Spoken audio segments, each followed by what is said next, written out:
किसानों ने 1 महीने में 2 बार सरकार को अपना फैसला बदलने को मजबूर किया है। पहले करनाल में किसानों ने मनोहर लाल खट्टर सरकार को झुकाया तो अब की बार मोदी सरकार को झुकने पर मजबूर कर दिया और ये सब हुआ सरकार के उस फैसले के चलते जिसमें किसानों की धान खरीद का समय अचानक बदल दिया गया था। 1 अक्टूबर से किसानों की धान खरीदी शुरू की जानी थी, लेकिन केंद्र सरकार ने इसे 11 अक्टूबर तक टालने का ऐलान कर दिया और इसके पीछे वजह मौसम को बताया गया। केंद्र सरकार का तर्क है कि इस बार बारिश का मौसम देर तक चला है, जिस कारण धान की फसल में अभी नमी बनी हुई है। 10 दिन का समय किसानों को मिलेगा तो वो आसानी से मंडी में अपनी फसल बेच पाएंगे, जबकि किसानों का दावा था कि उनकी फसल में नमी सरकार की तय सीमा से काफी कम है। इसीलिए सरकार को बिना देर किए फसल खरीद शुरू करना चाहिए।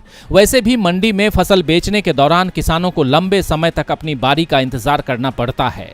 ऐसे में अगर सरकार 10 दिन फसल की खरीद नहीं करेगी तो ये इंतजार और भी लंबा हो जाएगा, क्योंकि एक साथ लोग खरीद केंद्र तक पहुंच सकते हैं। किसान संगठनों का कहना है कि सरकार की ये सोची समझी रणनीति है जिससे किसानों को परेशान किया जा सके।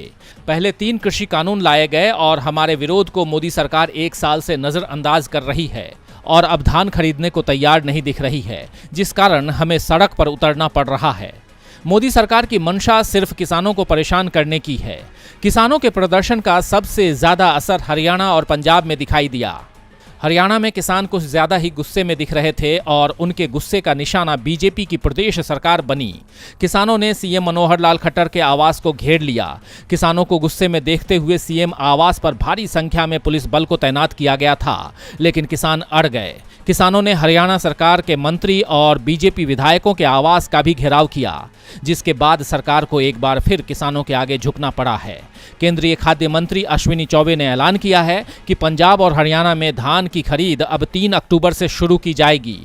अश्विनी चौबे ने कहा कि 11 अक्टूबर की तारीख किसानों की सहूलियत को देखते हुए रखी गई थी, लेकिन किसान की मंशा थी कि धान की खरीद तत्काल शुरू हो, इसीलिए कल यानी 3 अक्टूबर से धान खरीद की शुरुआत की जा रही है।